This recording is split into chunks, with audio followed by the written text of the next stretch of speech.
नमस्कार जीडीएस भाइयों, post talk with एजे में आप लोग का स्वागत है। आज मैं वीडियो बना रहा हूँ कि जीडीएस टू एमटीएस और पोस्टमैन मेल गार्ड की जो वैकेंसी आई है अपने राजस्थान सर्कल की, उसकी नोटिफिकेशन आ गई है। कब से फॉर्म भरना है, क्या है, मैं इस वीडियो में आपको बता रहा हूँ। सबसे पहले दोस्तों आपको ये पीडीएफ दिख रहा होगा, इसके ऊपर में देखो सब्जेक्ट में लिखा हुआ है competitive exam nation for recruitment to the cadre of postman mail guard and multitask staff eligible Gramin Dak सेवक for the vacancy earmarked for GDS and unfilled vacancy of LDCE of for postman mail guard for the vacancy year 2024 1 1 2024 to 31/12 2024। दोस्तों ये अपना इस year का जो भी notification आ गया इस माध्यम से आपको बताया जा रहा है। अब सबसे सेकंड पॉइंट पे आ जाते हैं दोस्तों। सेकंड पॉइंट पे क्या है कि डेट ऑफ नोटिफिकेशन कितना है। डेट ऑफ नोटिफिकेशन अपना दिखा रहा है कि 15/7 को ये नोटिफिकेशन जारी किया गया है और last date for receipt of application form at divisional office controlling unit for eligible candidates, यानी डीओ में लास्ट डेट है 6/8 तक अपने को क्या करना है, फॉर्म डीओ में सबमिट हो जाना चाहिए अपना। उसी तरह से दोस्तों दो डेट और देख रखा है, रीजनल ऑफिस में कब तक सेंड करना है। उसके बाद एप्लीकेशन फॉर्म को 10 तारीख 8वां महीना 2024 तक क्या है रीजनल ऑफिस पहुंच जाना चाहिए। उसी तरह से एडमिट कार्ड अपना 19 तारीख को आ जाएगा। उसके बाद एग्जामिनेशन डेट 25/8/2024 को है। अब उसके बाद नीचे वाले पॉइंट पे आते हैं दोस्तों। सबसे इंपॉर्टेंट बात ये है कि ये भी जो पोस्ट कितनी वैकेंसी खाली है, कितना नहीं खाली है, उसकी जो है ना ये बाद में बताएंगे। देखिए यहाँ पे आपको दिख रहा होगा सेकंड नंबर में वैकेंसीज के बारे में बोल रहा है। Postman and mail guard it will be intimated later on, मतलब ये आपको बाद में बताएंगे। उसी तरह से मल्टीटास्किंग स्टाफ में भी बोल रहे हैं कि ये बाद में बताएंगे कितनी सीट खाली है, क्या है, ये वैकेंसी के लिए बाद में दूसरा नोटिफिकेशन निकालेंगे। अब दोस्तों थर्ड नंबर पे आ रहा है एलिजिबिलिटी कैटेगरिया। क्या एलिजिबिलिटी है, कौन कौन भर सकता है पोस्टमैन और मेल गार्ड के लिए। सबसे पहले पोस्टमैन एंड मेल गार्ड के लिए तो जैसा कि दोस्तों आप लोग को पता है कि इस साल गवर्नमेंट ने क्या किया है, डिपार्टमेंट ने क्या किया है, अपने को 1 साल का एज रिलैक्सेशन दिया है। अब देख लो आप यहाँ पे service eligibility for year regular engagement as Gramin Dak सेवक, यानी 4 साल कम से कम होना चाहिए आपका ग्रामीण डाक सेवक के पद पे आपका काम करते हुए, तो आप पोस्टमैन और मेल गार्ड के लिए भर सकते हैं। दूसरी दोस्तों इसमें एज के लिए देखेंगे, उसके जस्ट ऊपर में आपको एज का दिख रहा होगा। एज है जो 50 साल से ज़्यादा नहीं होना चाहिए।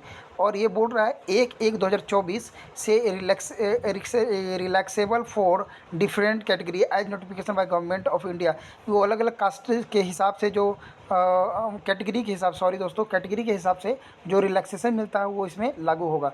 उसके हिसाब से दोस्तों एजुकेशनल क्वालिफिकेशन है वहाँ पे आपको पता है 10th पास होना चाहिए, knowledge of working of computer होना चाहिए, इस तरह से लोकल लैंग्वेज को आपको जानकारी होना चाहिए, जिस डिवीज़न में करना चाहिए।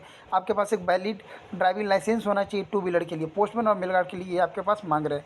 उसके बाद बोल रहे एक नोट करके देख रहे डायरेक्टोरेट वाइड इतना लेटर नंबर ये बता रहे आपको eligibility service of the vacancy year 2024 from 5 year. हाँ ये बता रहे हैं कि वो पहले क्या था 5 साल का था, उसको 4 साल के लिए ये कन्वर्ट कर दिया गया, इसी के बारे में ये बता रहे हैं दोस्तों। अब थोड़ा निचे की तरफ आते हैं तो मल्टीटास्किंग के लिए पूछ रहा है दोस्तों। मल्टीटास्किंग के बारे में बता रहा है अपने को, तो मल्टीटास्किंग के लिए भी वही सेम है दोस्तों कि 2 साल होना चाहिए आपका सर्विस इंगेजमेंट का कंप्लीट होना चाहिए, उसके बाद आप भर सकते हो। उसके बाद दोस्तों एजिबिलिटी है 2 ईयर यहाँ पे आप देख रहे हैं ये। और एजुकेशनल क्वालिफिकेशन क्या है और एज क्या है, shall be no age limit, ऊपर जो ऊपर मेंशन किया गया उसी के हिसाब से अपने को क्या करना है। ऊपर जो आपने मेंशन किया है एमटीएस पोस्टमैन और मेल गार्ड वाला, उसी के हिसाब से अपने को देखना है। फिर यहाँ पे भी एक नोट दिया हुआ है, नोट में वही बता रहा है कि पहले 3 साल का था उसको 2 साल में कर दिया गया है। अब बोल रहा है पैटर्न एंड सिलेबस क्या है एग्जामिनेशन का, बहुत सारे लोगों को पता है लेकिन फिर भी चलो मैं एक बार के लिए आपको बता रहा हूँ। पहले 3 पेपर होते हैं पोस्टमैन एंड मेल गार्ड के लिए, और एमटीएस के लिए 1 पेपर होंगे दोस्तों। उसमें दोस्तों डाटा एंट्री स्किल टेस्ट भी होते हैं मेल गार्ड के लिए, वो 15 मिनट का होता है, वो इंग्लिश में टाइपिंग करना पड़ता है, वो रहते हैं मेल गार्ड और पोस्टमैन के लिए दोस्तों। अब आ जाते हैं अपने नीचे की तरफ बढ़ते हैं। पेपर में क्या पूछता है वही 30 को, ये यदि आप एमटीएस की तैयारी कर रहे हो तो एमटीएस के लिए आपको 30 क्वेश्चन डिपार्टमेंटल पूछेंगे, 10 क्वेश्चन आपका मैथ से पूछेंगे, 10 क्वेश्चन रीजनिंग से पूछेंगे, इसी तरह से है। और ये फर्स्ट पेपर होगा दोस्तों, ये पोस्टमैन और एमटीएस दोनों का कॉमन होता है दोस्तों। अब उसके बाद 6 नंबर पॉइंट पे आते हैं, सेंटर ऑफ एग्जामिनेशन। तो ज़्यादातर जो सेंटर रहता है दोस्तों सबका अपना रीजनल सेंटर में ही दिया जाता है, तो रीजनल सेंटर है उसके हिसाब से दोस्तों। उसके बाद नीचे ये अपना फॉर्म का आ गया कि फॉर्म कैसे फिल करना है, ये आपको फॉर्म का नीचे उन्होंने लिंक भेज दिया, इसी हिसाब से आपको क्या है फॉर्म को इस तरह से भरना है। ब्लॉक लेटर में बोल रहे हैं, याद ध्यान रखना, ब्लॉक लेटर मतलब कैपिटल लेटर में सबको आपको भरना है, बिल्कुल साफ साफ भरना है, कैपिटल लेटर में भरना है। उसके बाद आपको क्या कर रहे हैं, यहाँ पे दे रहे पोस्टमैन मेल गार्ड और एमटीएस के लिए जो प्रेफरेंस क्या क्या आपको डालना है। प्रेफरेंस में नेम ऑफ डिवीजन डालना है। पहले तो ये देख लो दोस्तों, जो अभी आदमी एमटीएस पोस्टमैन और मेल गार्ड तीनों के लिए एलिजिबल है, मतलब 4 साल जिसने काम कर रखा है पोस्ट ऑफिस में, वो तीनों पोस्टों के लिए भर सकता है। तो वो फर्स्ट में किसके लिए भरना चाहता है, जैसे एमटीएस के लिए भरना चाहता है तो फर्स्ट एमटीएस लिख देगा, सेकंड में मेल गार्ड के लिए तो सेकंड कर देगा, यहाँ पर थर्ड कर देगा। इसी तरह से यदि कोई नहीं भरना चाहता तो मार्क कर देगा येस और नो। उसके बाद नीचे आ जाएंगे डिवीज़न, कौन सा डिवीज़न वो पहले चाहता है उस हिसाब से डिवीज़न का नाम यहाँ पे लिख देगा। Preference number of division for male guard के लिए भी यहाँ पर पूछ रहा है। ये वाला जो बी ऑप्शन है ये वाला दोस्तों, ये सिर्फ पोस्टमैन के लिए, ये वाला सी नंबर है वो सिर्फ मेल गार्ड के लिए है। उसके बाद आ जाते हैं ये एमटीएस के लिए। एमटीएस के लिए भाइयों के लिए सबसे अच्छी बात क्या है कि जीएम फाइनेंस में भी अब अपने को क्या क्या किया जा सकता है, लगाया जा सकता है। एडमिनिस्ट्रेशन ऑफिस जीएम फाइनेंस में, डिवीज़न में, यूनिट, ये जो भी है ना एमटीएस को, इसमें क्या करेंगे अपने को ऐड करेंगे। इसमें भी अपने को 31 ऑप्शन दे रखा है डिवीज़न और यूनिट के हिसाब से, ये अपने को प्रेफरेंस के हिसाब से भर देना है। यहाँ पर डेट प्लेस लिख के यहाँ पर सिग्नेचर कर देना है दोस्तों।